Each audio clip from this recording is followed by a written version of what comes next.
Assalamualaikum warahmatullahi wabarakatuh. Perkenalkan, nama saya Krisna Wigantara dari kelas 9C. Kali ini saya akan menjelaskan bab 3, poin C tentang lembaga-lembaga negara. Pelaksanaan kedaulatan di negara Indonesia adalah rakyat dan lembaga-lembaga negara yang berfungsi menjalankan tugas-tugas kenegaraan sebagai representasi kedaulatan rakyat serta pemegang kekuasaan pemerintahan.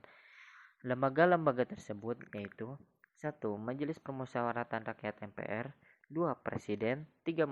Dewan Perwakilan Rakyat DPR, 4. Dewan Perwakilan Daerah DPD, 5. Badan Pemeriksa Keuangan BPK, 6. Mahkamah Agung, 7. Mahkamah Konstitusi, 8. Komisi Yudisial. Majelis Permusyawaratan Rakyat MPR diatur dalam pasal 2 dan 3 Undang-Undang Dasar Negara Republik Indonesia tahun 1945. Keanggotaan MPR terdiri atas 1. Seluruh anggota Dewan Perwakilan Rakyat, 2. Seluruh anggota Dewan Perwakilan Daerah. Anggota DPR dan DPD dipilih oleh rakyat melalui pemilu yang diselenggarakan oleh Komisi Pemilihan Umum atau KPU setiap 5 tahun sekali. Masa jabatan anggota MPR adalah 5 tahun.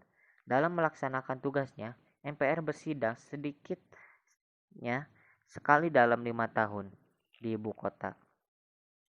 Segala putusan MPR ditetapkan dengan suara terbanyak atau voting. Presiden. Presiden diatur dalam Undang-Undang Negara Republik Indonesia tahun 1945, pasal 4 sampai 17.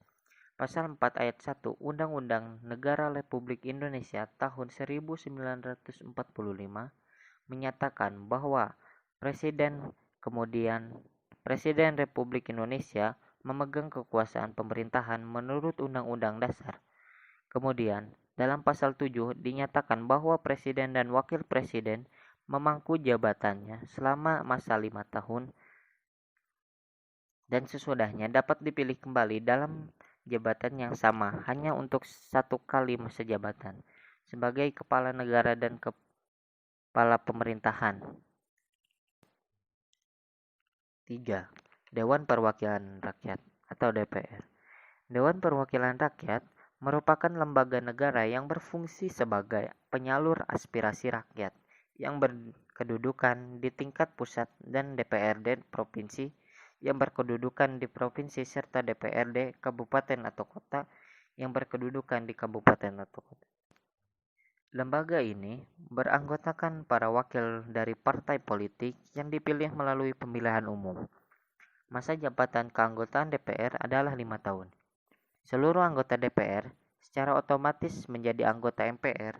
Dewan Perwakilan Rakyat mempunyai 3 fungsi pokok, yaitu fungsi legislasi, membentuk undang-undang, fungsi anggaran atau budget, menetapkan APBN, dan fungsi pengawasan, yaitu mengawasi jalannya pemerintahan.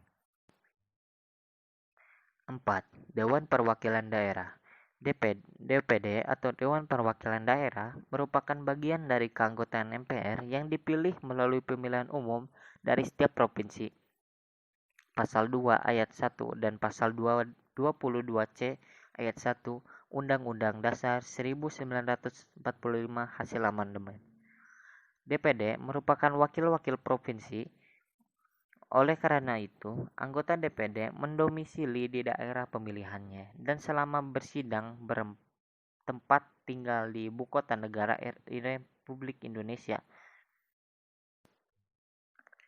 5. Badan Pemeriksa Keuangan atau BPK. BPK atau Badan Pemeriksaan Keuangan merupakan lembaga negara yang bebas dan mandiri secara tugas khusus untuk memeriksa pengelolaan dan tanggung jawab keuangan negara. Kedudukan BPK bebas dan mandiri terlepas dari pengaruh dan kekuasaan pemerintah, tetapi tidak berdiri di atas pemerintah.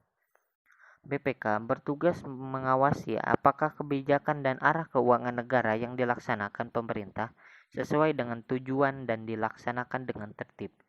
Hasil pemeriksaan BPK diserahkan kepada DPR, DPD, dan DPRD. 6. Mahkamah Agung. MA atau Mahkamah Agung merupakan lembaga negara yang memegang kekuasaan hakiman di samping sebuah Mahkamah Konstitusi di Indonesia. Dalam melaksanakan kekuasaan kehakiman, MA membawahi beberapa macam lingkungan peradilan, yaitu peradilan umum, peradilan agama, peradilan militer, dan peradilan tata usaha negara. Kekuasaan MA merdeka terlepas dari pengaruh lembaga suatu negara lainnya. Mahkamah Konstitusi. Di dalam pasal 24C ayat 1 Undang-Undang Dasar 1945 disebutkan bahwa Mahkamah Konstitusi berwenang mengadili pada tingkat pertama dan terakhir, yang putusnya bersifat final untuk menguji undang-undang terhadap Undang-Undang Dasar, memutus sengketa kewenangan lembaga negara yang wewenangnya diberikan oleh Undang-Undang Dasar, memutus pembubaran partai politik, dan memutus perselisihan tentang hasil pemilihan umum. 8. Komisi Yudisial. Di dalam pasal 24B ayat 1 Undang-Undang Dasar 1945 disebutkan bahwa Komisi Yudisial bersifat mandiri yang berwenang mengusulkan pengangkatan hakim agung dan mempunyai wewenang lain dalam rangka menjaga dan menegakkan kehormatan, keluhuran martabat, serta perilaku hakim. Anggota Komisi Yudisial harus memiliki pengetahuan dan pengalaman di bidang hukum serta memiliki integritas dan kepribadian yang tidak tercela. Anggota Komisi Yudisial diangkat dan diberhentikan oleh Presiden dengan persetujuan DPR. Susunan, kedudukan, dan keanggotaan Komisi Yudisial diatur dengan undang-undang. Sekian dari saya. Wassalamualaikum warahmatullahi wabarakatuh.